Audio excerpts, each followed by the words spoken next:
Hello friends, welcome to my YouTube channel. हमारे इस YouTube channel में आप सबका बहुत बहुत स्वागत है और आशा करती हूँ कि आप सब अच्छे होंगे। और प्लीज़ हमारे चैनल पर नए हैं तो सब्सक्राइब ज़रूर कर दें। ये कहानी 3 दोस्तों की है और ये तीनों पिकनिक मनाने के लिए देहरादून जा रहे थे और रास्ते में घाटियों में उनकी कार पे एक चुड़ैल ने हमला किया और वो उसे इतना ज़्यादा परेशान करती है उन तीनों को कि वो तीनों अब सोचने लगते हैं कि अब यहाँ से बच पाना मुश्किल है कि तभी एंड टाइम पे एक छोटी सी मोबाइल की रिंगटोन ने उनकी जान बचा ली। तो ये मोबाइल कैसे उन तीनों की जान बचाती है, ये जानने के लिए आपको पूरी कहानी सुननी पड़ेगी। तो आइए कहानी स्टार्ट करती हूँ। ये कहानी 3 दोस्तों की है, अमन, सुनील और राकेश। ये तीनों एक ही ऑफिस में काम करते थे और इन्होंने डिसाइड किया कि अब काम बहुत ज़्यादा हो चुकी है तो क्यों ना हम थोड़े इंजॉय कर ले। इसके लिए वो लोग डिसाइड करते हैं कि देहरादून जा कर के पिकनिक मनाएंगे और वहाँ की वादियों में थोड़ा घूमे फिरेंगे। ये डिसाइड करने के बाद वो तीनों अपने ऑफिस से छुट्टी ले लेते हैं और अपने ज़रूरत के सारे सामान वो पैक कर लेते हैं। अब पैक करने के बाद वो अपनी गाड़ी निकालते हैं और गाड़ी निकाल करके वो लोग देहरादून के लिए निकल पड़ते हैं। तीनों दोस्त मज़े से गाड़ी चलाते हुए और म्यूजिक सुनते हुए जा रहे थे। उनका सफ़र सुहाना कट रहा था। वो रात के करीब 8 बजे एक ढाबे में रुकते हैं और वहाँ पे चाय पानी पीने के बाद कहते हैं कि अभी हम लोग निकलते हैं। अभी जब हमें नींद आएगी तो हम किसी ऐसे जगह पे रुक जाएंगे और आराम कर लेंगे किसी ढाबे वगैरह में। ये कह करके वो तीनों निकल पड़ते हैं। राकेश 10 से 11 बजते बजते कहता है मुझे नींद आ रही है। तो अमन कहता है तो नींद आ रही है तो सो जाओ, हम दोनों हैं जगे हुए, हम दोनों एक दूसरे को कंपनी दे देंगे। और अमन ड्राइविंग करने लगता है। यही करीब 12:30 बजते हैं जब गाड़ी जो होता है वो घाटियों में पहुंच जाती है और रात के 12:30 बज चुके होते हैं। तो चारों ओर सन्नाटा पूरा फैल चुका था। कहीं कोई गाड़ी नहीं थी और रास्ता बहुत ज़्यादा वीरान और सुनसान हो चुका था। तो अमन आराम से म्यूजिक सुनते हुए ड्राइविंग कर रहा था कि अचानक अमन को लगा कि कोई औरत उसकी गाड़ी के सामने आ गई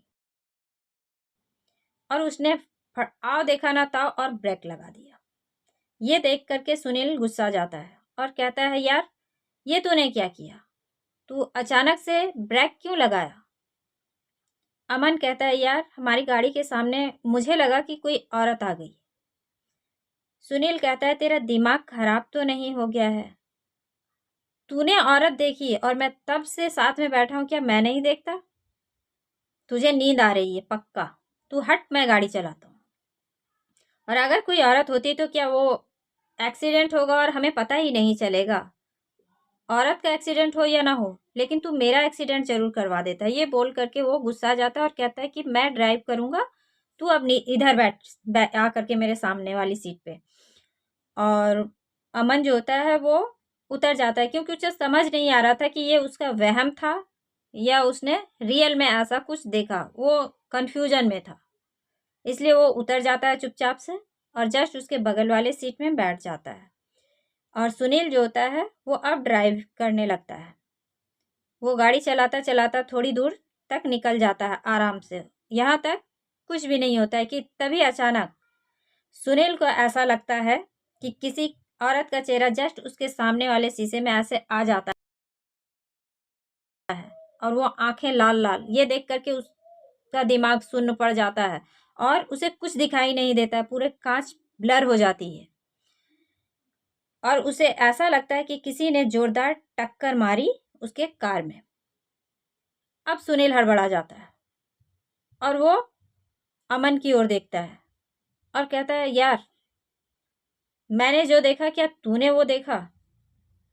अमन कहता है कि हाँ यार मैंने भी देखा और ऐसा लग रहा है कि हमारे कार में किसी ने जोरदार टक्कर मारी।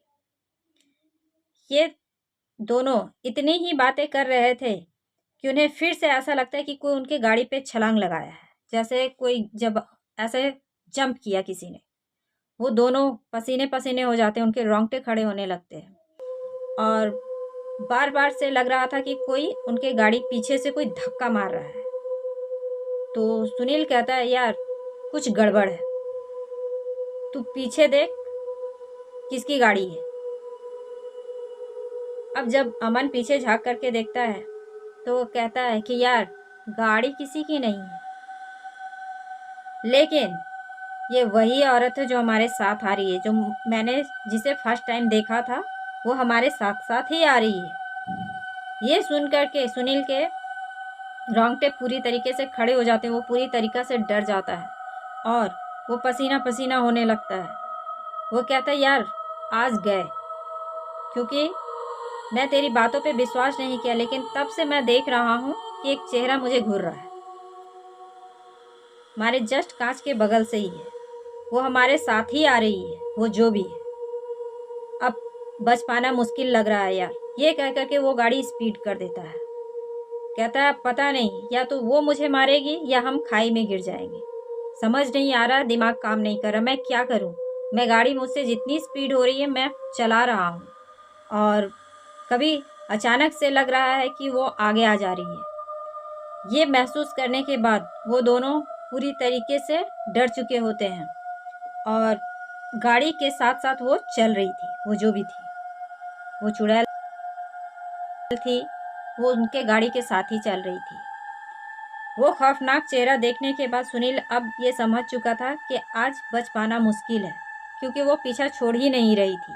कभी वो आगे आ जा रही थी तो कभी वो जस्ट बगल से, और उसका जो चेहरा था वो अमन के आंखों में एक खौफ पैदा कर रहा था। उसकी आंखें देख करके अमन डर से कांप रहा था और सुनील ने जो गाड़ी भगाना चालू किया, भगाते भगाते गाड़ी वो इतना डर गया था कि वो ये भी नहीं देख रहा था कि हमारी गाड़ी कहीं खाई में ना गिर जाए। वो गाड़ी भगाया ही जा रहा था और वो साया उनके पीछे और आगे आती ही जा रही थी। वो कभी उनके गाड़ी पे छलांग लगा देती थी तो कभी वो उन्हें टक्कर मारती थी। वो उनकी जान लेने पर पूरी तरीके से आमादा हो चुकी थी।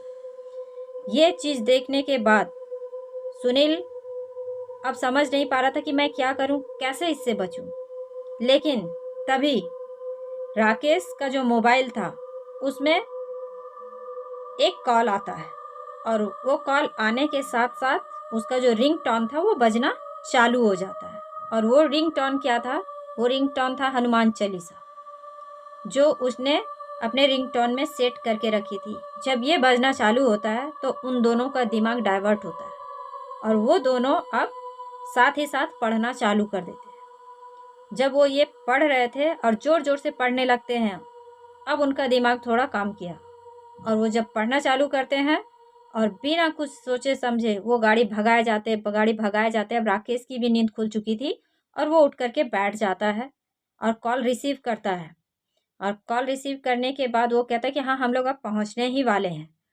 और वो तीनों जब सिटी में क्रॉस कर जाते हैं, सिटी पहुंच जाते हैं, तो उन्हें थोड़ा जान में जान आता है और वो तीनों एक दूसरे का चेहरा देखते हैं।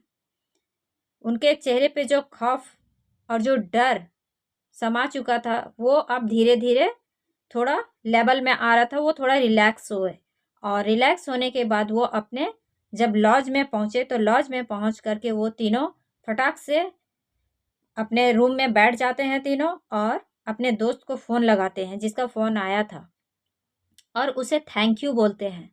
वो दोस्त पूछता है कि क्या बात है, मैंने कॉल किया इसके लिए थैंक यू बोले। वो तीनों बोलते हैं कि हाँ, अगर आज तू कॉल नहीं किया होता और रिंगटोन नहीं बजा होता तो पता नहीं हम लोग आज बचते या नहीं, या हमारी उसी खाई में गिर करके, या तो उस खाई में गिर के जान जाती या वो चुड़ैल हमें मार देती।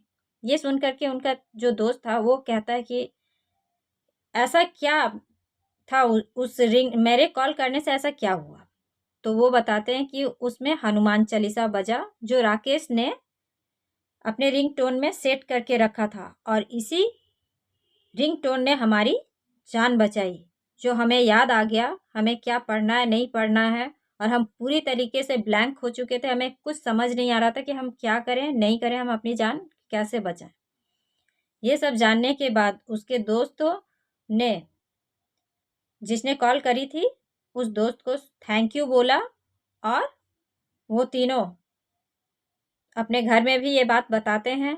मम्मी पापा ने उन्हें समझाया कि अब आओगे तो दिन में ही आना, रात का सफ़र हो जाए तो प्लीज़ कोशिश करना कि उस घाटी को क्रॉस ना करो। अगर दूसरी रास्ते हो तो दूसरी रास्ते से ही तुम लोग वापस आओ। तो कैसी लगी ये कहानी आप लोगों को दोस्तों, प्लीज़ कमेंट करके ज़रूर बताएं और लाइक एंड सब्सक्राइब ज़रूर कर दें। Thanks for watching this story.